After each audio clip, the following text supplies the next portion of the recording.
ओम सभी को नमस्ते। ओम का उच्चारण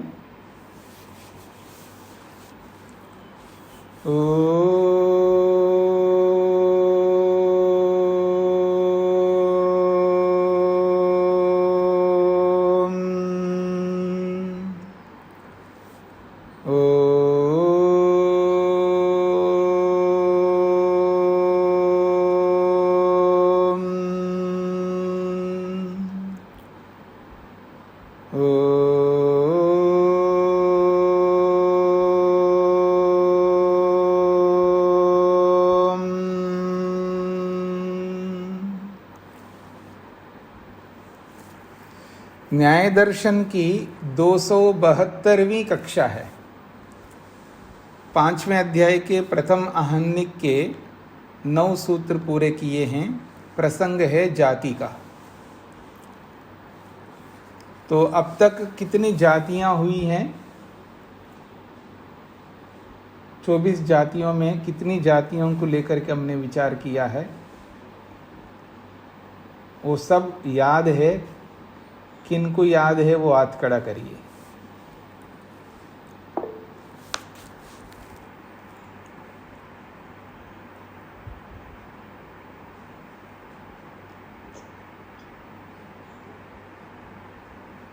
तो बहुत कम लोगों को याद है। हाँ जी, तो आप में से ऋचा जी सुनाइए। जी स्वामी जी नमस्ते। जातियां अभी तक हम लोगों ने 10 पढ़ा है जी। साधारण सम, वैधर्म सम और उत्कर्ष सम, अपकर्ष सम, वर्ण सम, अवर्ण सम और वर्ण सम, अवर्ण सम, दो और विकल्प सम, विकल्प सम, साध्य सम और प्रसंग सम, प्रतिदृष्टांत सम। जी। तो अभी प्रसंग सम और प्रतिदृष्टांत सम, इनके उत्तरों को अभी पढ़ा नहीं है हमने। ठीक है, अपना अपना हाथ हटा लीजिएगा। तो अंतिम जो 9वीं और 10वीं जो जाति है वो प्रसंग सम जाति और प्रतिदृष्टांत सम जाति। तो नाम को याद करना और उनका अभिप्राय भी समझना, उनका मतलब भी समझना, ये भी आपको आना चाहिए। अगर मैं आप में से पूछूं किसी से कि बताइए कि इन 10 जातियों में से साध्यर्म सम जाति किसको कहते हैं, तो आप बता सके। कोई भी जाति के बारे में पूछूं तो आप बता सके। आप न्याय दर्शन पढ़ करके ये जो 54 प्रकार के दोष होंगे, तो एक एक दोष को आपको याद करना है। 54 दोषों को याद करना है ताकि वो 54 दोष ना कर सके आप। तो मैं ये मानूंगा कि आपने न्याय दर्शन पढ़ा है। तो 54 दोषों को याद करना है आपको। 54 दोषों के नाम और उनके काम, उनका अर्थ ये समझना है और उनकी परिभाषाएं समझना है। तो मैं ये मानूंगा कि हाँ, आप न्याय दर्शन पढ़े।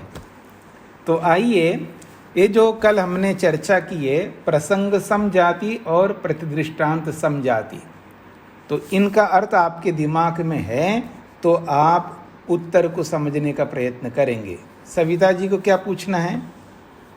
स्वामी जी नमस्ते। स्वामी जी, एक 2 जातियां ये भी तो करी थी, प्राप्ति सम और अप्राप्ति सम। प्राप्ति और अप्राप्ति सम, तो ये छोड़ दिया क्या उन्होंने? हाँ जी स्वामी जी, वो प्रसंग सम बता दिया इन्होंने। हाँ जी, हाँ जी। प्राप्ति और अप्राप्ति को मिलाकर के 10 हो जाते हैं। फिर प्रसंग और प्रतिदृष्टांत 11वां 12वां है ना? हाँ जी जी जी, ठीक बात है, ठीक बात है। तो प्रसंग किसे कह रहे हैं और प्रतिदृष्टांत किसे कह रहे हैं, ये आपके सामने दिमाग में रहना है कि प्रसंग सम में उसने ये कहा था कि जो प्रतिज्ञा करके हेतु दे करके जब दृष्टांत देता है तो प्रतिवादी कहता है उस दृष्टांत का भी कारण बताइए। ठीक है, तो उसको प्रसंग सम कहा यहाँ पर। और प्रतिदृष्टांत सम में जब वादी अपने दृष्टांत को उपस्थित करता है तो उसके दृष्टांत के विरुद्ध दृष्टांत प्रतिदृष्टांत दे करके खंडन करता है तो उसको प्रतिदृष्टांत सम कहते हैं। अब इन दोनों का उत्तर आगे दे रहे हैं। तो 10वें सूत्र में पहले प्रसंग सम का उत्तर दे रहे हैं। अनयो उत्तरम, इन दो जातियों का उत्तर दिया जा रहा है। पृष्ठ संख्या 283 सूत्र है प्रदीप उपादान प्रसंग निवृत्तिवत तद निवृत्ति ही। प्रदीप उपादान प्रसंग निवृत्तिवत तद निवृत्ति। प्रदीप कहते दीपक को, उपादान का अर्थ है ग्रहण करना, दीपक को ग्रहण करना। हमें किन्हीं वस्तुओं को देखना है तो हम दीपक का सहारा लेते हैं। तो दीपक का सहारा लेकर के जब हम किन्हीं वस्तुओं को देखते हैं तो उनकी प्राप्ति हो जाती है, बात समाप्त हो जाती है। और उस दीपक को भी हम जान लेते हैं। उस दीपक को समझने के लिए दूसरे दीपक की जरूरत नहीं होती है। तो कह रहे हैं प्रदीप उपादान प्रसंग निवृत्तिवत। प्रदीप दीपक को ग्रहण कर लेने पर दीपक को देखने के लिए दूसरे दीपक का प्रसंग न आने से दीपक से ही बात सिद्ध हो जाती है। जैसे तद्वत तद निवृत्ति, उसी के समान जो दृष्टांत दिया है उस दृष्टांत से ही काम चल सकता है, फिर दृष्टांत का दृष्टांत देने की आवश्यकता नहीं पड़ती है। इसलिए प्रसंग समाप्त हो जाएगा। तो प्रसंग सम नामक जाति नहीं बनेगी। सूत्रार्थ स्पष्ट हो रहा है सब लोगों को जो मैंने कहा है। प्रश्नकर्ता ने क्या प्रश्न किया है उसका समाधान चल रहा है। तो प्रश्नकर्ता का प्रश्न आपके दिमाग में आएगा तो उत्तर आपके दिमाग में आएगा। प्रश्नकर्ता ने जब प्रश्न उठाया वादी पर, वादी ने जो दृष्टांत दिया था तो उस दृष्टांत का कारण बताना। आपने कारण नहीं बताया दृष्टांत का, ये दृष्टांत सही है इसका कारण बताओ। ऐसा जो बोल करके जो खंडन किया है उसको प्रसंग सम नामक जाति कहते हैं। अब उसी का उत्तर दे रहे हैं। अब दृष्टांत का कारण क्यों बताएंगे जी? दृष्टांत का कारण थोड़ा बताएंगे। उसी का समाधान है, जब आपने दीपक लिया है और दीपक लेकर के कोई काम सिद्ध किया है, अब उस दीपक को सिद्ध करने के लिए दूसरे दीपक को थोड़ा हम लाएंगे, उसी से सिद्ध हो रहा है सब कुछ। जैसे दीपक को जानने के लिए दूसरे दीपक की आवश्यकता नहीं होती है, वैसे ही दृष्टांत को देने पर उस दृष्टांत की सिद्धि के लिए दूसरे दृष्टांत की आवश्यकता नहीं होती है। ऐसा कह करके खंडन कर रहे हैं। अब सूत्रार्थ ये होगा, दीपक के ग्रहण से प्रसंग की निवृत्ति होने के समान वहां दृष्टांत के लिए दूसरे दृष्टांत की निवृत्ति हो जाती है। ये सूत्रार्थ है। दीपक के ग्रहण से दूसरे दीपक का प्रसंग जिस प्रकार से हट जाता है उसी के समान दृष्टांत देने पर दृष्टांत के लिए दूसरे दृष्टांत की आवश्यकता नहीं होती है। तद निवृत्ति का मतलब है उस दूसरे दृष्टांत की भी निवृत्ति होती है। एक दृष्टांत दे दिया तो उस दृष्टांत के लिए दूसरे दृष्टांत की आवश्यकता नहीं होती है। हाँ जी, सब कुछ समझ में आ गया ना जी सूत्रार्थ। अब भाष्य को देखिएगा, उसी बात को भाष्य में बताया जा रहा है। इदम तावद अयम पृष्ठो वक्तुमर्हति। ये बात इस व्यक्ति से पूछो तो वो बोलेगा। यानी सिद्धांती कह रहे, जो खंडन करने वाला है, वादी का जो खंडन कर रहा था, उससे ये बात पूछ करके देखिएगा, तो अपने आप उत्तर देगा, वो अपने आप समाधान करेगा। क्या पूछो? अथ के प्रदीपम उपाददते, उससे ये पूछो, अच्छा ये बात बताइए, कौन दीपक को ग्रहण करते हैं, कौन दीपक का सहारा लेता है? उससे पूछो आप, दीपक का सहारा कौन लेता है, यानी दीपक को कौन अपनाता है, और किमर्थम वाइति, और किस लिए अपनाता है दीपक को? तो वो क्या उत्तर देगा? उत्तर ये देगा, दिदृक्षमाना दृश्य दर्शनार्थम इति। दीपक क्यों ग्रहण करते हैं जी? दीपक का सहारा क्यों लेते हैं?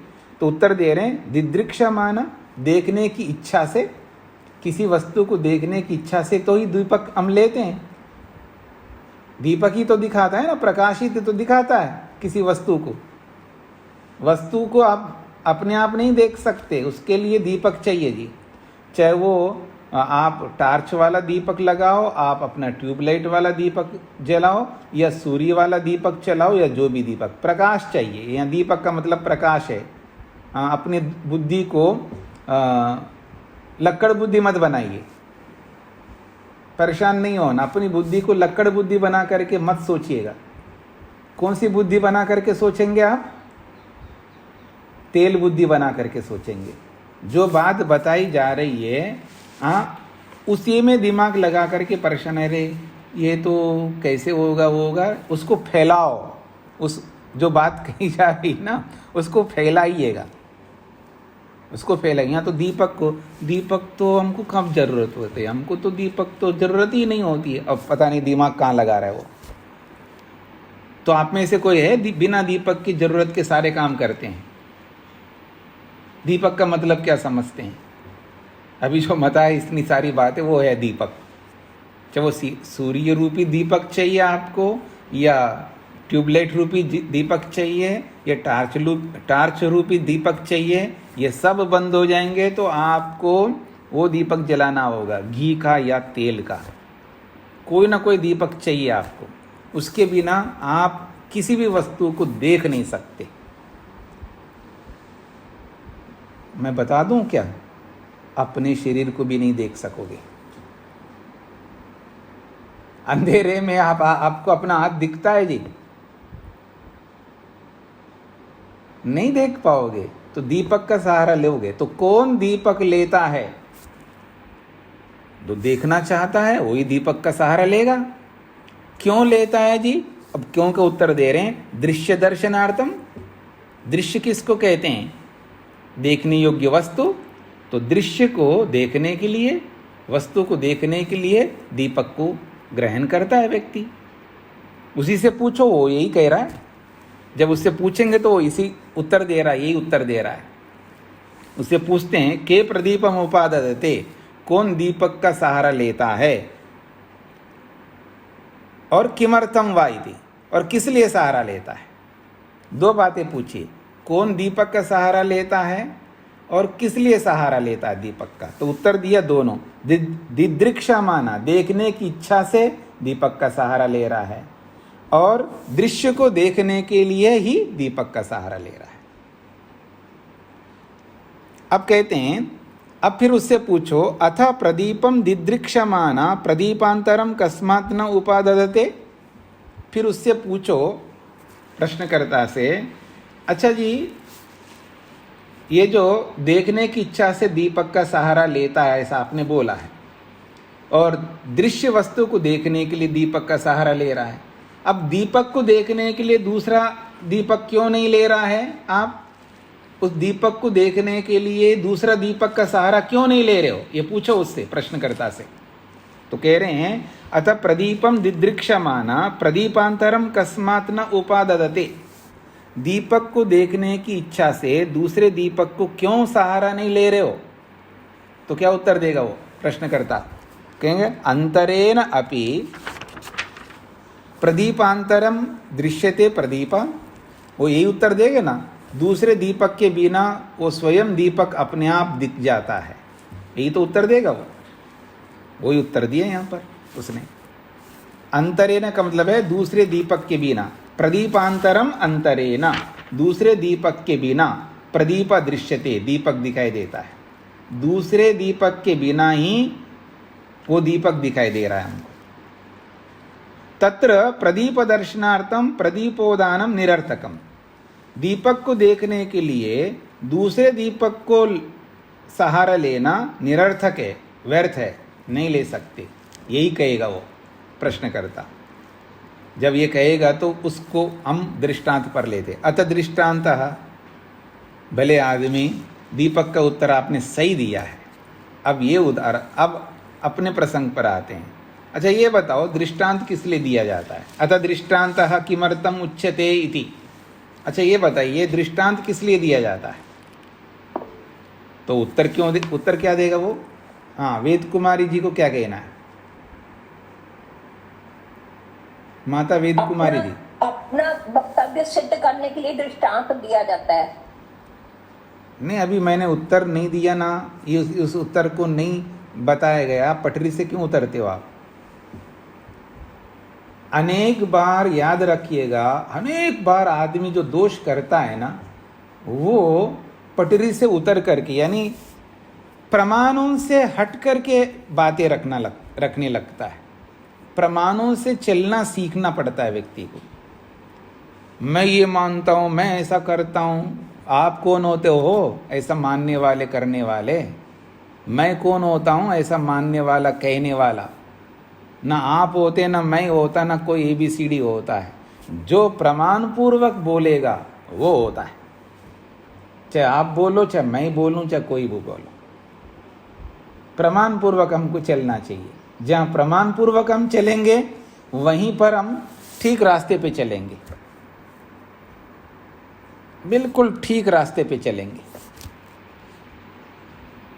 आज का न्याय दर्शन का सुबह का पाठ सुन लेना तो आपको पता लगेगा कि पटरी पर चलना क्या होता है। ठीक है जी। तो आइए, अतः दृष्टांत किमर्थम उच्यते इति। अच्छा आप ये बताइए दृष्टांत किस लिए बोला जाता है? प्रश्नकर्ता से ही पूछो आप, तो उत्तर क्या देगा?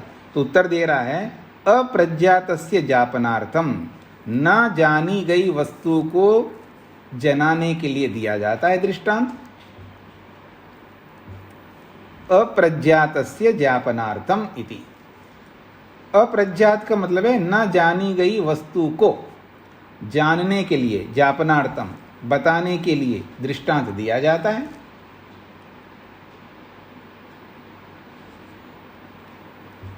फिर कह रहे हैं जब अज्ञात वस्तु को जानने के लिए दृष्टांत दिया जाता है, फिर इसका मतलब है वो दृष्टांत सिद्ध है ना, तभी तो अज्ञात वस्तु को जानने के लिए दृष्टांत दिया जा रहा है। तो जिस दृष्टांत को दिया जा रहा है अज्ञात को जानने के लिए, तो इसका मतलब वो दृष्टांत प्रमाण है ना। जब प्रमाण है तो अत दृष्टांते कारण अपदेश किमर्थम मृग्यते। जब दृष्टांत प्रमाण है, सिद्ध है, तो फिर उसके कारण के लिए आप किस लिए बोल रहे हो हमको? उस दृष्टांत का भी कारण बताओ, उस दृष्टांत को भी सिद्ध करो, ये क्यों बोल रहे हो आप? अतः दृष्टांते, उस दृष्टांत पर, जो हमने दृष्टांत दिया उस दृष्टांत पर कारण अपदेशा, उस दृष्टांत का भी कारण बताओ, अर्थात उस दृष्टांत का भी प्रमाण दो। ऐसा किमर्थम मृग्यते, किस लिए आप चाह रहे हो, आप किस लिए मांग रहे हो ऐसा? उस दृष्टांत का भी कारण बताओ, ऐसा क्यों पूछ रहे हो हमसे फिर हम लोग? ये वादी प्रश्नकर्ता से कह रहे हैं। यदि प्रज्ञापनार्थम, यदि आप कहो जी नहीं उसको सिद्ध करने के लिए, तो प्रज्ञातो दृष्टांत, दृष्टांत तो प्रज्ञात है, सिद्ध है। प्रज्ञात का मतलब सिद्ध है। दृष्टांत का भी कारण क्यों पूछ रहे हो? तो वो ये कहेगा दृष्टांत को जानने के लिए। अरे दृष्टांत तो जाना हुआ ही होता है, प्रज्ञात होता है वो। जब जाना हुआ होता है उसको क्या जानना है? स्पष्ट हो गई जी आप लोगों की ये सब बातें? अब मैं पूछूंगा, चलिए संतोष माता जी बताइए, समझ में आ रहा है? हाँ जी, चलो जी। हाँ, अब संतोष माताएं भी कई माताएं हैं। हाँ? ठीक है, पूछा मैं किसी संतोष माता जी से, उत्तर दिया किसी संतोष माता जी ने। अच्छी बात है। हाँ जी, ठीक है जी, बहुत अच्छी बात है। तो आगे बढ़ते हैं जी। तो फिर जब दृष्टांत भी सिद्ध होता है तो फिर उस दृष्टांत, सिद्ध दृष्टांत के लिए फिर आप प्रमाण नहीं पूछ सकते हो। जैसे दीपक के लिए दूसरे दीपक की आवश्यकता नहीं पड़ती, आपने माना है। और दृष्टांत जो है अज्ञात वस्तु को सिद्ध करने के लिए दिया जाता है, ये भी माना है। फिर उस दृष्टांत के लिए कारण क्यों पूछते हो भले आदमी? ये सिद्धांती, ये वादी प्रतिवादी से कह रहे हैं। सकलु, वो जो दृष्टांत होता है वो कैसा होता है? लौकिक परीक्षका नाम यस्मिन् अर्थे बुद्धि साम्यम सदृष्टांत। लौकिक और परीक्षक दोनों ही लोग जिस विषय में, जिस वस्तु में समान बुद्धि रखते हैं, दोनों एक जैसी बुद्धि रखते हैं, सदृष्टांत, वही दृष्टांत होता है, अर्थात वो सिद्ध होता है। दोनों ही एक जैसा ही जानते हैं उस दृष्टांत को। जो दृष्टांत में रखा जाता है उस दृष्टांत का ज्ञान दोनों को एक जैसा होता है, अलग अलग नहीं होता है, अर्थात वो सिद्ध होता है, प्रमाणिक होता है। उसी को दृष्टांत कहते हैं। तत्प्रज्ञापनार्थ कारणापदेश निरर्थक इति। फिर उस तत्प्रज्ञापनार्थ, उस दृष्टांत को सिद्ध करने के लिए कारणापदेश, कारण बताने की बात जो आप कह रहे हो वो निरर्थक है, ऐसा आप नहीं कह सकते हो। इति, इस प्रकार से प्रसंग समस्य उत्तरम, ये प्रसंग सम का उत्तर दिया गया है। हाँ जी, प्रसंग सम क्या होता है और उसका उत्तर स्पष्ट हो गए सब लोगों को। दृष्टांत का दृष्टांत अगर कोई पूछने लगे, दृष्टांत को भी सिद्ध करो, दृष्टांत का भी दृष्टांत दो, ऐसा बोलते ही आपके मुंह से निकलना चाहिए आप प्रसंग सम जाति का प्रयोग कर रहे हो, हार गया बाप, ऐसा बोल देना है आपको। ये कब बोलोगे? जब आप जल्प करोगे या वितंडा करोगे अपने पति से, या अपने पति से, या अपनी पत्नी से, या अपनी सास से, या अपने बहू से। आप में से जो सास बहू दोनों पढ़ रहे हो तो बहुत अच्छा होगा ये न्याय दर्शन एक दूसरे पर लगाने का। ठीक है जी। अब आइए प्रतिदृष्टांत का उत्तर दिया जा रहा है। अतः प्रतिदृष्टांत समस्य उत्तरम, अब प्रतिदृष्टांत सम नामक जाति का उत्तर दिया जा रहा है।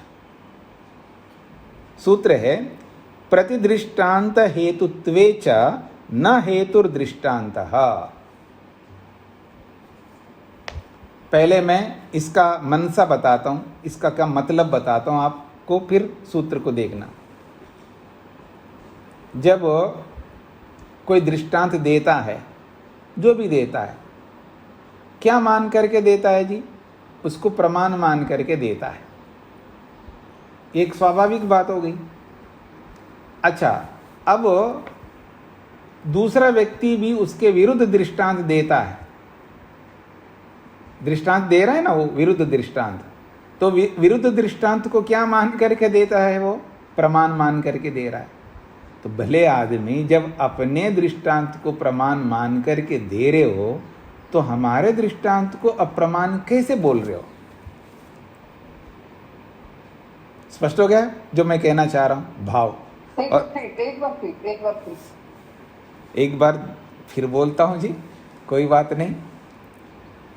जब कोई दृष्टांत देता है तो वो दृष्टांत को क्या मान करके देता है देने वाला? अच्छा, मैं आपके एक उदाहरण देता हूं, आपको समझ में आएगा, ऐसा बोल करके जो भी उदाहरण देते हैं वो क्या मान करके देते हैं? उस उदाहरण को प्रमाणिक मान करके तो देते हैं ना, प्रमाण मान करके देते हैं ना देने वाले। अब उसके विपरीत उदाहरण देने वाला जब विपरीत उदाहरण देगा तो विपरीत उदाहरण देने वाला जो उदाहरण देगा उस उदाहरण को क्या मान के देगा? वो भी तो प्रमाण मान करके देगा। तो जब आप अपने उदाहरण को प्रमाण मान करके दे रहे हो तो सामने वाले उदाहरण को प्रमाण मानने में आपको क्या दिक्कत आ रही है? हाँ जी माता संतोष जी, स्पष्ट हो गया आपने जो पूछा है? जी स्वामी जी। अब इसी बात को सूत्रकार उत्तर के रूप में दे रहे हैं। प्रतिदृष्टांत हेतुत्वे, यहाँ हेतु का मतलब है प्रमाण मानने पर। प्रतिदृष्टांत को प्रमाण मानने पर दृष्टांत न हेतु, दृष्टांत भी प्रमाण है, वो अप्रमाण नहीं होगा।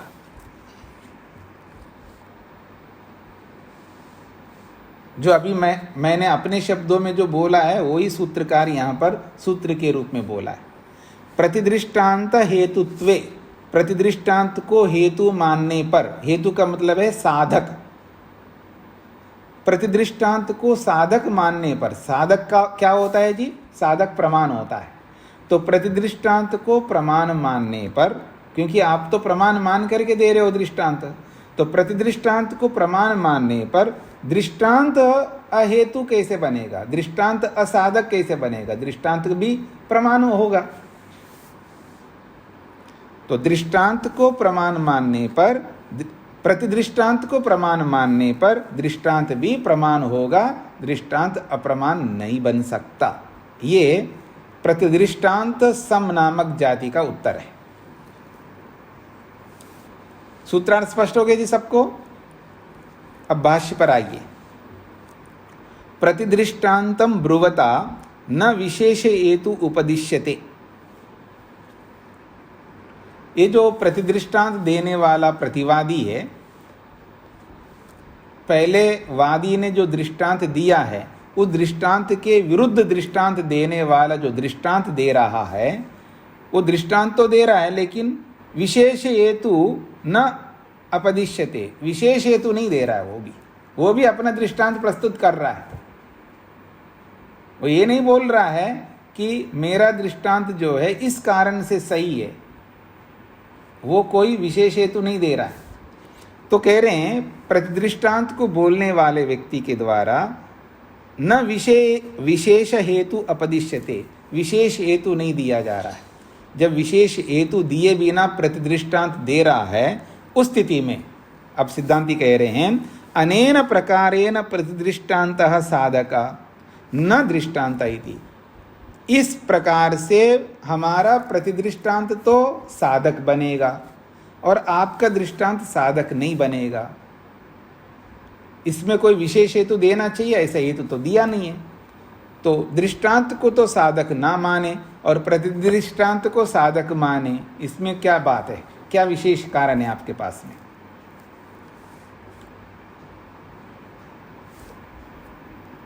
हाँ जी, कुछ समझ रहे मेरी बात को?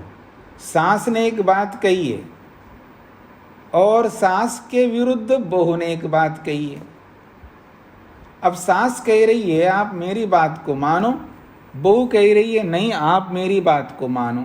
अपनी अपनी बात को मनवाने में लगे हुए हैं, लेकिन उस बात को मनवाने का विशेष कारण कोई नहीं दे रहा है। मतलब दे रहा है ना बोल के कोई नहीं दे रही है, वो लिंगों पर मत जाइएगा, ठीक है? स्पष्ट हो रहा है जी आप लोगों को? ये जो झगड़ा करता है आदमी, बिना मतलब परेशान होते रहते हैं, दोनों अपनी अपनी बातें मनवाना चाह रहे लेकिन दोनों ही विशेष कारण नहीं दे रहे। अब इस बात पर अड़े हुए हैं मैं सास हूं, मेरी बात माननी चाहिए, बहू को वो सास मान करके चल रही है अपने अहंकार में, और बहू मैं तो कम थोड़ी हूँ, मैं तो पढ़ी लिखी हूँ आजकल का और इंजीनियर हूँ, डॉक्टर हूँ या जो भी होती होगी वो अपने योग्यता को रख कर के मैं कोई कम नहीं, मैं क्यों मानूं, मेरी बात माननी चाहिए सास को। वो अपनी अहंकार पे अड़ी हुई है। तो इस स्थितियों में समाधान कैसे होगा? दोनों अपने अपने अहंकारों में आएंगे तो अहंकार छोड़ करके प्रमाण पूर्वक बोलो। और दोनों विरुद्ध बोल रहे तो दोनों प्रमाण नहीं हो सकते, ये याद रखना। हाँ, सास और बहुओं समझ लेना। हाँ, अब दोनों परस्पर एक दूसरे के विरुद्ध बोल रहे हो और दोनों प्रमाण नहीं हो सकते। ये याद रखना मेरी बात को। दोनों प्रमाण नहीं हो सकते ना, क्योंकि एक ही विषय के दोनों विरुद्ध बात कह रहे हो दोनों, तभी तो लड़ाई हो रही है सास बहू में। अच्छा लगता है ना, पुरुषों को तो बहुत ज़्यादा अच्छा लगता था, हाँ लड़ रहे हैं ये लोग, लड़ने दो। लेकिन पुरुष लोग भी बहुत, वो भी कम नहीं है, वो भी बहुत लड़ते हैं। पुरुषों की लड़ाइयाँ जो है वो अंधेरे में होती हैं, और महिलाओं की लड़ाइयाँ जो है ना उजागर में होती है। ठीक है जी, वो रोज लड़ते हैं पुरुष लोग, तो सास बहू तो कभी कभी लड़ते हैं, ये याद रखना। कुछ स्पष्ट हो रहा है जी? सास बहू रोज थोड़े लड़ते, कभी कभी लड़ते, और पुरुष लोग तो रोज लड़ते हैं बाहर जा कर के। किसको पता है जी? जो भी बिजनेस करते, जो भी व्यापार करते, जहां भी जाते वो रोज लड़ते रहते एक दूसरे से। खैर, ये तो मैं आपको हंसाने के लिए बोल दिया है। तो आइए, प्रतिदृष्टांत हेतुत्वे च न हेतु दृष्टांतः। जब प्रतिदृष्टांत को आप प्रमाण मानते हो तो दृष्टांत को भी प्रमाण मानना चाहिए। तो जब प्रतिदृष्टांत को देने वाले से ये पूछा जाता है कि प्रतिदृष्टांतम ब्रुवता न विशेष हेतु अपदिश्यते, आप अपने प्रतिदृष्टांत को देते हुए विशेष हेतु तो बताए नहीं है। जब विशेष हेतु बताए बिना अनेन प्रकारेण प्रतिदृष्टांत साधका, इस कारण से तो प्रतिदृष्टांत अपने पक्ष को सिद्ध करने में साधक बन रहा है आपका, और दृष्टांत साधक नहीं बन रहा है, इसमें क्या हेतु है? कोई हेतु है ही नहीं है आपके पास में। एवं जब ऐसा है तो प्रतिदृष्टांत हेतुत्वे, प्रतिदृष्टांत को आप हेतु मानते हो तो दृष्टांत को भी हेतु मान लो। उसको हेतु कैसे सिद्ध कर रहे हो? इति उपपद्यते, ये बात सिद्ध हो जाती है। सच कथम हेतुर्ना स्यात्, वो हेतु क्यों ना हो? यद अप्रतिषिद्धा, जब तक उसका खंडन नहीं किया है दृष्टांत का, तो साधका स्यात्, वो तो साधक ही बना रहेगा। वो क्यों कर हेतु बनेगा दृष्टांत? जब तक उसका खंडन नहीं करोगे तब तक वो हेतु ही बना रहेगा।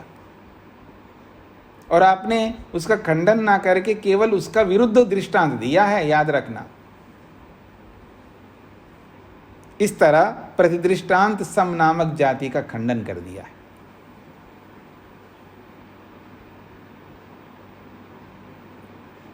सभी लोगों को स्पष्ट हो गए जी?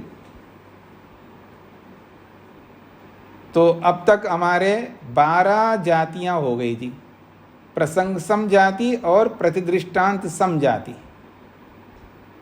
12 प्रकार की जातियां पूर्ण हो गई जी। अब आगे बढ़े हम लोग अगली जाति। अगली जाति है अनुत्पत्ति सम नामक जाति। थोड़ा इसको समझने का प्रयत्न करिएगा, क्या कहना चाहते हैं। अनुत्पत्ति सम नामक जाति किसको कहते हैं, ये बात यहाँ पर प्रस्तुत किया जा रहा है 12वें सूत्र में। प्रागुत्पत्ते कारण अभावात अनुत्पत्ति समः। अनुत्पत्ति सम का लक्षण बताया, उसकी परिभाषा की यहाँ पर। वो कहते हैं प्राग उत्पत्ते है, शब्दों को अलग कर लीजिएगा। प्राक उत्पत्ते है कारण अभावात अनुत्पत्ति समः। प्राक का अर्थ होता है पहले, और उत्पत्ति का मतलब उत्पत्ति से। तो प्राग उत्पत्ति के अर्थ होगा उत्पत्ति से पहले। कारण अभावात, कारणों के ना होने से।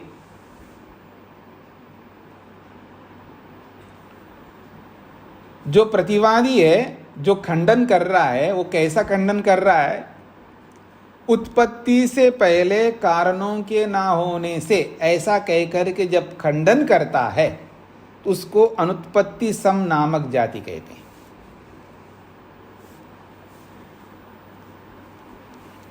पहले परिभाषा को समझ लीजिएगा, उदाहरण बाद में समझना है। पहले परिभाषा को, थ्योरी को समझ लीजिएगा, जो मैं कहना चाह रहा हूं उसको पकड़ लीजिएगा। प्राग उत्पत्ति, उत्पत्ति से पहले कारणों के अभाव होने से, ऐसा कहता हुआ जब खंडन करता है तो उसको अनुत्पत्ति सम नामक जाति कहते हैं। सूत्रार्थ स्पष्ट हो गए सबको? अब उदाहरण देखिएगा तो आपको समझ में आएगा। वादी अपने पक्ष की सिद्धि के लिए पक्ष रख रहा है।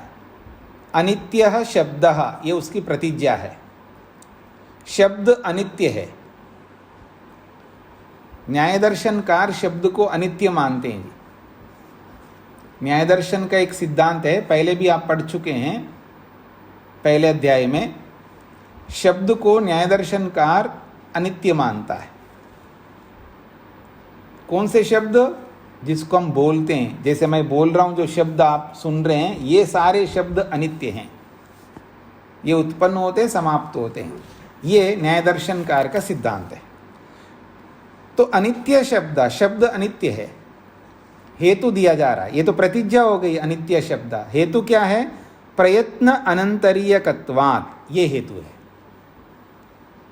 प्रयत्न का मतलब है पुरुषार्थ, अनंतर का मतलब है बाद में। तो पुरुषार्थ के बाद में उत्पन्न होने से, प्रयत्न अनंतरीयकत्वात् का अभिप्राय है पुरुषार्थ प्रयत्न के पश्चात उत्पन्न होने से। ये जो शब्द उत्पन्न होता है ना, आप प्रयत्न करोगे उसके बाद ही तो शब्द आता है बाहर, बिना प्रयत्न के थोड़ा आता है। बोलने का प्रयत्न तो करते हो ना आप। इधर देखिए मेरी ओर। हाँ, उसकी भाषा बहुत अच्छी है। अरे भाषा नहीं है, भाषा। तो मैं प्रयत्न कर रहा हूं ना, मतलब मूर्धन्य शकार को लाने के लिए। मूर्धन्य शकार बोलते हैं ना आप, जो मूर्धा से निकलता है शकार। 3 सकार होते हैं जी। एक सड़क वाला सकार है, सड़क वाला सकार, सड़क स। और एक है शरीर वाला सकार है, शरीर। उसको तालु से बोलना होता है, शरीर। एक है सड़क, एक है शरीर, और तीसरा सकार है मूर्धन्य शकार कहते हैं उसको, जैसे भाषा। अब वो जो भी अक्षर आपको बोलना है, जो भी शब्द बोलना है, प्रयत्न के बाद ही तो निकल रहा है ना। ये बिना प्रयत्न से शब्द तो उत्पन्न नहीं होगा। तो हेतु दिया जा रहा है शब्द अनित्य है। प्रयत्न अनंतरीयत्व, प्रयत्न अनंतरीयकत्वात्, प्रयत्न के बाद उत्पन्न होने से, ये हेतु है। उदाहरण दिया है घटवत, घड़े के समान।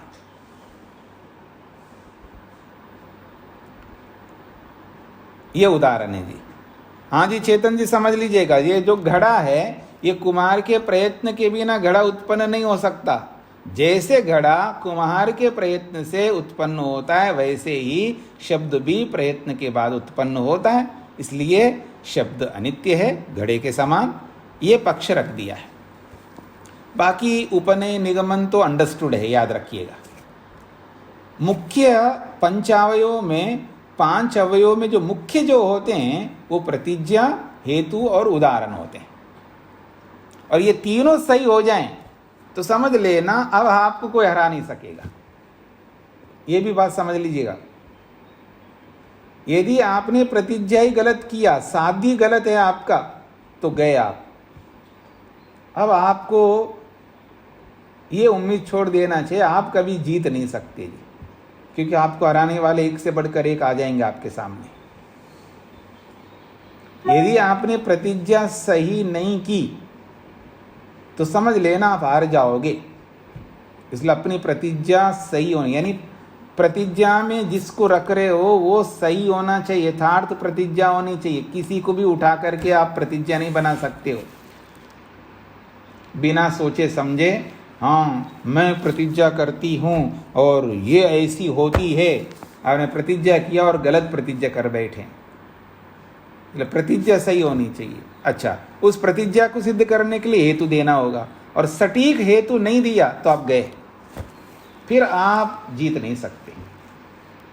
2 बातें हो गई। फिर उसके बाद तीसरी बात है, जो आपने प्रतिज्ञा किया और उस प्रतिज्ञा के लिए जो हेतु दिया, इन दोनों प्रतिज्ञा और हेतु को सिद्ध करने के लिए आपको उदाहरण देना होगा, दृष्टांत। और वो सटीक दृष्टांत दिया तो फिर दुनिया में आपको कोई हरा नहीं सकता। ये समझ लीजिएगा। आंख मीच करके कोई प्रतिज्ञा मत करो, कोई हेतु मत देना और कोई दृष्टांत नहीं देना। ना आओ देखता ना ताओ देखता है, उसको बोलने की खुजली बहुत होती है। मोटी भाषा में बोल रहा हूँ जी, याद रखना आप लोग। हाँ, थोड़ा आसाना भी पड़ेगा ना आप लोग, नहीं तो कोई इधर उधर ध्यान देंगे और कई बार सो भी रहे। ऑनलाइन में भी आदमी सो रहा हुआ है, ऊँग रहा होता है। ठीक है जी, कमाल लोग हैं। ठीक है, तो आइए, तो क्या कह रहा था मैं,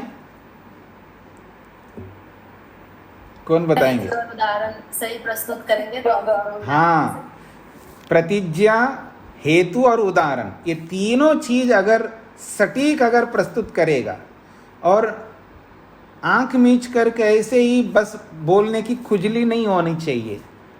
कोई प्रश्न करेंगे तुरंत बोल पड़ता आदमी, मैं देता हूं इसका उत्तर।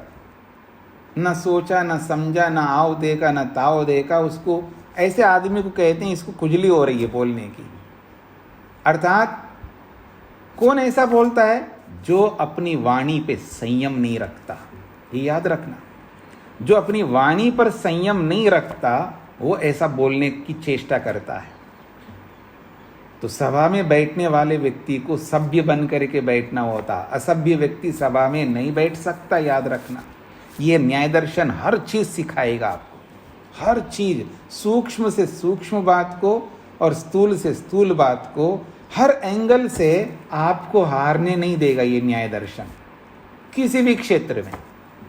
याद रखना, अगर इस पूरे न्याय का ठीक से इस्तेमाल, आप ठीक से इसका सदुपयोग करना सीखें तो समझ लेना किसी भी क्षेत्र में हारेंगे नहीं आप। हर क्षेत्र में बस जीतते जाएंगे। और आपको जीतना है, इसलिए तो पढ़ रहे हैं आप टाइम वेस्ट करने के लिए नहीं सुन रहे इस बात को। ये याद रखना, मैं छोड़ूंगा नहीं आप लोगों को, या तो रास्ते पे चलाऊंगा या हाथ जोड़ करके जी मैं नहीं चल सकता कह करके आप पीछे हट जाओ। दोनों में से एक काम होगा। या तो आप रास्ते पे चलो, मुक्ति तक पहुंचो और मुक्ति तक पहुंचने का हिम्मत है तो इस रास्ते पे चलो, और नहीं है तो हाथ जोड़ो, पीछे हट जाओ। और मैं पीछे भी हटने नहीं दूंगा आपको, ये भी याद रखना। हाँ, दोनों ओर से घेरूंगा आप लोगों को। आप अब पानी में उतरे हो, कैसे मैं पीछे हटने दूंगा जी आप लोगों को? अब सब पानी में उतर चुके हैं, अब पीछे नहीं हट सकते आप। हाँ, ये याद रखना आप लोग। तो कहने का अभिप्राय है हमें आगे बढ़ना है, पीछे हटने का क्या मतलब है? आदमी खा रहा है, पी रहा है, उठ रहा है, सो रहा है, तो पीछे क्यों हटे? पीछे हटने का मतलब समझते हैं मौत है, वो जीना बेकार है उसका, क्यों जी रहा है फिर? काहे को जी रहा है? किस लिए जी रहा है? जीने का उद्देश्य को आप नहीं करना चाहते हो, जीने के मकसद को पूरा नहीं करना चाहते हो, फिर किस लिए जी रहे हो आप? ऐसे भी पीछे नहीं हट सकते आप। तो आइए, ये कहना चाह रहे हैं शब्द अनित्य प्रतिज्ञा है, प्रयत्न के बाद उत्पन्न होने से ये हेतु है, और घड़े के समान ये दृष्टांत है। ये तीनों बात सटीक अगर आपने दे दिया है तो फिर हरा नहीं सकते। इति उक्ते, ऐसा वादी के द्वारा कहने पर, अपर आहा, अब प्रतिवादी कहता है, अपर है यहाँ पर प्रतिवादी, अपर आहा प्रतिवादी कहता है। क्या कह रहा है? प्राग उत्पत्ते अनुत्पन्ने शब्दे प्रयत्न अनंतरीयकत्वम अनित्यत्व कारणम नास्ति। प्राग उत्पत्ते अनुत्पन्ने शब्दे, उत्पत्ति से पहले, अनुत्पन्ने शब्दे का अर्थ है प्राग उत्पत्ते है अनुत्पन्ने शब्दे, उत्पत्ति से पहले शब्द के ना होने पर। हाँ जी, इधर देखिए मेरी ओर,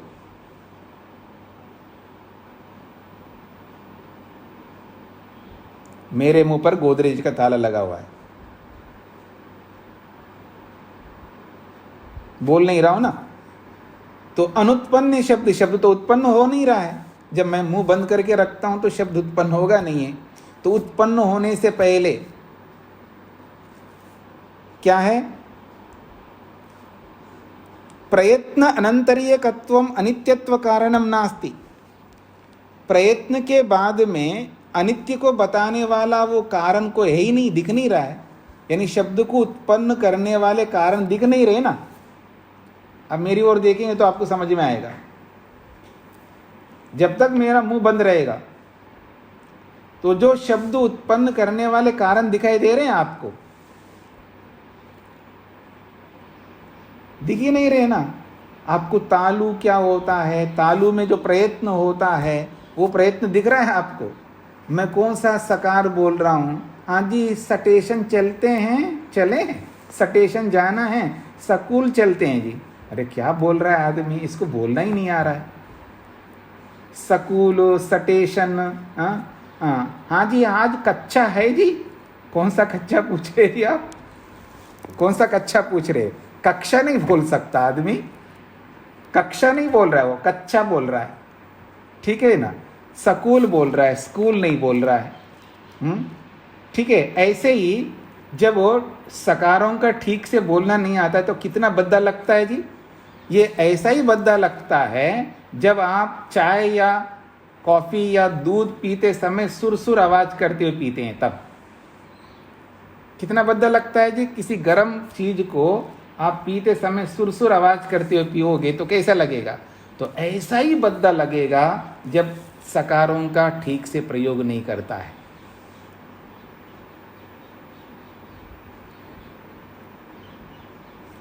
प्रश्नकर्ता कह रहा है शब्द की उत्पत्ति से पहले ये जो शब्द को उत्पन्न करने वाले जो कारण हैं वो कारण तो उपलब्ध नहीं हो रहे हैं, दिख नहीं रहे हैं। इसलिए शब्द उत्पन्न होता है ऐसा आप कैसे कह सकते हैं? शब्द को उत्पन्न करने वाले कारण नहीं दिख रहे हैं। तो जब कारण नहीं दिख रहे हैं तो क्या माना जाएगा? शब्द नित्य माना जाएगा। ये कहना चाहता है प्रश्नकर्ता वास्तव में। तो कहते हैं उत्पत्ति प्राग अनुत्पन्ने शब्दे, उत्पत्ति से पहले शब्द के ना होने पर प्रयत्न अनंतरीयकत्वम अनित्य कारणम नास्ति। प्रयत्न के बाद में अनित्य बताने वाला जो कारण है वो तो है ही नहीं है। तद अभावात, जब उत्पत्ति, शब्द की उत्पत्ति से पहले जो कारण होते हैं वो कारणों का अभाव होने से नित्यत्वम प्राप्तम, फिर उसकी नित्यता सिद्ध होती है। उत्पन्न करने वाले कारण ही नहीं दिख रहे हैं तो क्या मानेंगे? नित्य मानेंगे, उसके अपोजिट। तो नित्यस्य च उत्पत्तिर्नास्ति, और जिसको हम नित्य कहते हैं उसकी उत्पत्ति नहीं होती है। अनुत्पत्तिया प्रत्यवस्थानम, अनुत्पत्ति को लेकर के जब वो खंडन करता है तो उसको अनुत्पत्ति सम नामक जाति कहते हैं। ये है अनुत्पत्ति सम नामक जाति।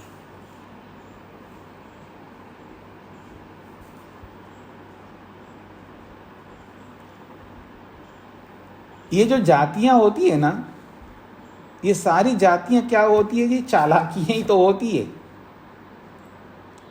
पर उन चालाकियों को अलग अलग प्रकार से करते हैं लोग। वो अलग अलग कैसी चालाकियां होती है वही हमें पकड़ना है। सामने वाला जो चालाकी करके खंडन कर रहा है तो क्या चालाकी करके खंडन कर रहा है यही तो पकड़ना है हमको। तो ये अनुत्पत्ति सम नामक जो जाति उसने प्रस्तुत की है वो क्या चालाकी कर रहा है ये आपको पकड़ना है। वो पकड़ करके तो हम खंडन कर पाएंगे, और नहीं पकड़ोगे तो आप सही होते हुए भी हार जाओगे। ये भी याद रखना। सामने वाला अगर कोई जाति का प्रयोग कर रहा है और उसकी जाति को आप नहीं पकड़ो तो आपका खंडन कर बैठेगा, वो स्वयं जीत जाएगा। इस गुरूर में मत रहे ना, मैं तो सच्चा हूँ, मैं तो सत्य हूँ, और ऐसा मान करके आप मेहनत। आदमी जी आजकल कौन सत्य जीतता है? सब झूठे लोग हैं, झूठ कुछ सिद्ध करते रहते हैं। सत्य तो जीतता ही नहीं आज कोर्टों में। यही बोलते हैं ना लोग, सत्य तो जीतता नहीं है, सब असत्य को जिताते लोग। कोर्टों में कहाँ सत्य जीतता है? मतलब अपने आप जीतेगा, उसको पर लगे हुए हैं, उसको सींग आए हुए हैं कि वो अपने आप जीतेंगे। जिताने वाले जिता नहीं रहे इसलिए तो नहीं जीत रहे हैं।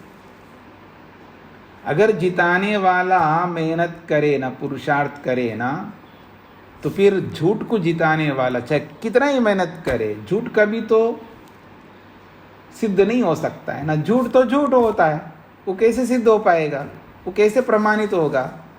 पर सत्य को जिताने के लिए मेहनत कौन करे? जो मेहनत करेगा वो अपने सत्य को सिद्ध करेगा। इसलिए सत्य अपने आप नहीं जीतता है, सत्य को जिताना पड़ता है। सत्यमेव जयते नानृतम, ये तो बेकार है जी, ऐसा होता थोड़ा है। देखो ना, ऐसे लिख रखा है अपने सत्यमेव जयते, असत्य की जीत हो रही है और लिख रखा है सत्यमेव जयते।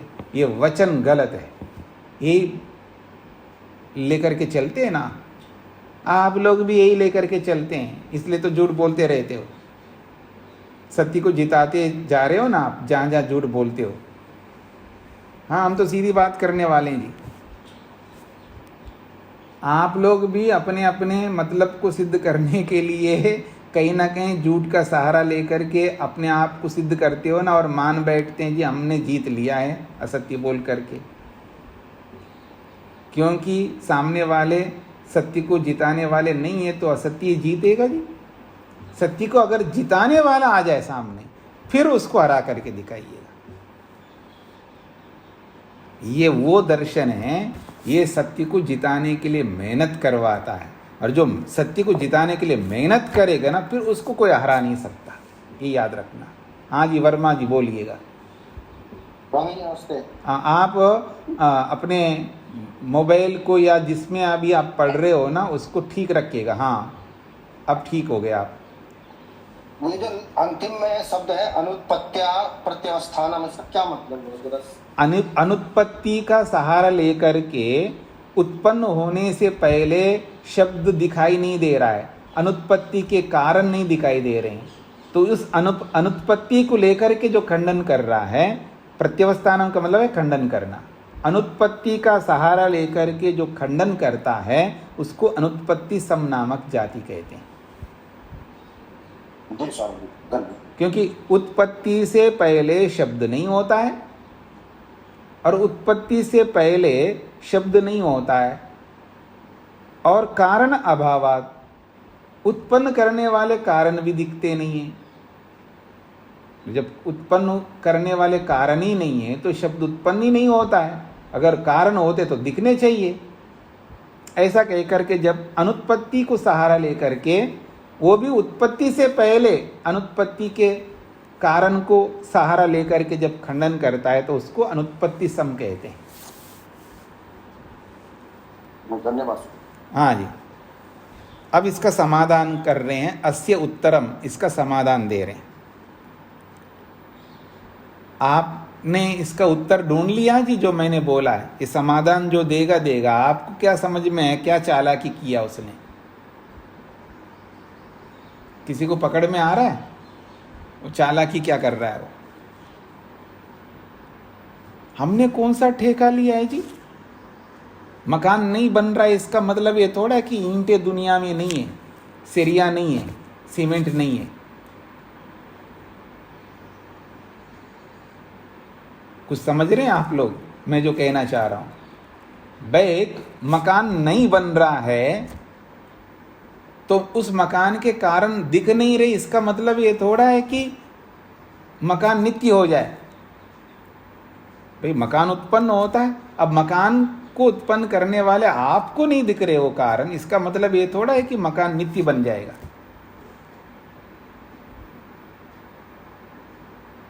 और जब मकान उत्पन्न होगा ना, तब अपने आप दिख जाएंगे ना कारण।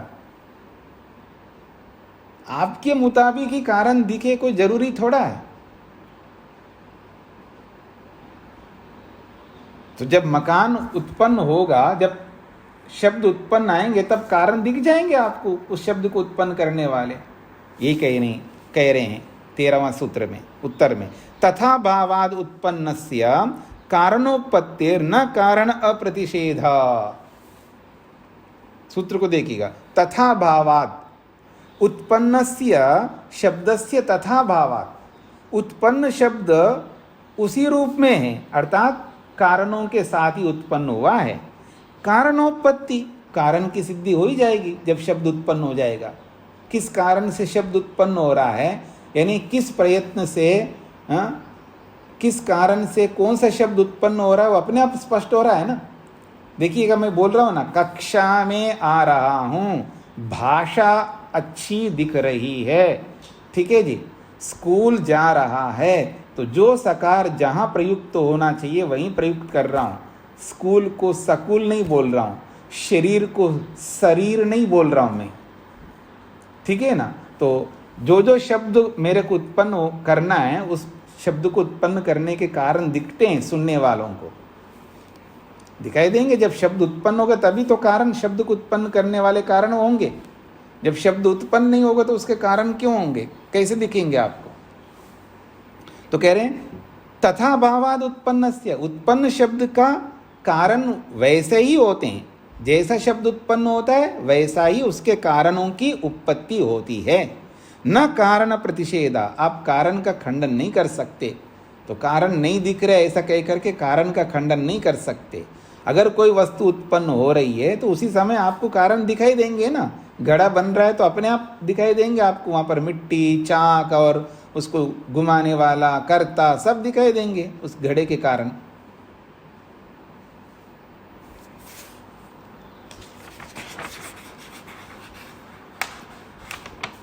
तथा भावात उत्पन्नस्य को खोल रहे हैं। उत्पन्न खलु अयम शब्द, ये शब्द उत्पन्न हो रहा है। जब उत्पन्न खलु अयम शब्द इति भवति, जब उत्पन्न होता तभी भवति, तभी शब्द होता है जी। जब उत्पन्न नहीं हो रहा तब कैसे शब्द होगा। प्राग उत्पत्ति शब्द एवं नास्ति, अरे भले आदमी, जब शब्द उत्पन्न ही नहीं हो रहा है तो वो शब्द है कैसे कहूंगा मैं। उत्पन्न होने से पहले शब्द कैसे रहेगा। जब उत्पन्न होता तभी शब्द होता है।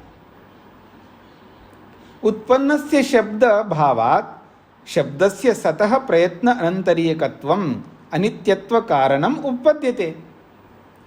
कहते हैं उत्पन्नस्य शब्द भावात्, उत्पन्न शब्द का ही होने से शब्दस्य सतः, जब शब्द विद्यमान होता है तभी पता लगता है कि प्रयत्न अनंतरीयकत्वम, ये प्रयत्न के बाद ये शब्द उत्पन्न हुआ है।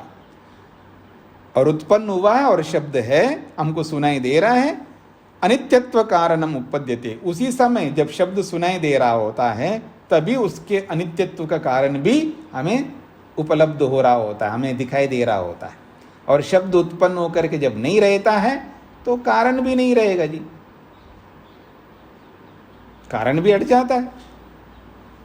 तो कारणोपत्य अयुक्तो अयम दोषा, जब कारण की सिद्धि हो रही है, शब्द की उत्पत्ति का कारण हमको स्पष्ट दिखाई दे रहा है, तो अयुक्तो अयम दोषः, आपने ये जो दोष लगाए ना, का प्राग उत्पत्ति कारण अभावात, उत्पत्ति से पहले कारणों के ना होने से, ऐसा कह करके जो आपने खंडन किया है, ये खंडन अयुक्त है, ये उचित खंडन नहीं है आपका। ये हो गए जी आपका अनुत्पत्ति सम नामक जाति का उत्तर। तो अब बताइए कितनी जातियां पूरी हो गई आप लोगों की। 14। हाँ जी, 13, क्योंकि प्रतिदृष्टांत सम तक तो 12 जातियां बन गई थी। अब इस 12-13वें सूत्र में 13वें जाति को लेकर के बोला है। तो 24 में से आपने 13 जातियां जानी हैं, अब बची हैं 11। तो इन 13 जातियों की तैयारी करके आइएगा।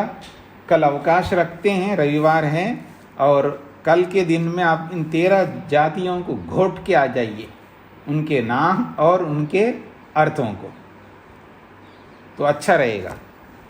व्यवहार में आपको बहुत लाभ मिलेगा जी। 54 दोषों को आप दिमाग में रख करके चलेंगे। बोलते समय आदमी 54 प्रकार के दोष करता है। बातचीत करते समय, बोलते समय, लेन देन करते समय, वाद करते समय, एक दूसरे के साथ जब नोक झोंक करते समय, चाहे वो सास बहू करे या पति पत्नी करे, गुरु शिष्य करे, चाहे कोई भी करे, बातचीत करते समय बातचीत में जो हम दोष करते हैं, हमारे ये जो दोष है वो 54 प्रकार के दोष होते हैं, और इन 54 दोषों को पकड़ना है, दिमाग में बिठाना है और खुद दोष नहीं करना है, और सामने वाले के 54 दोषों में से जो दोष हो रहा है उसको पकड़ करके उसको इंगित करना है, उसको जताना, देखो आप ये दोष कर रहे हो।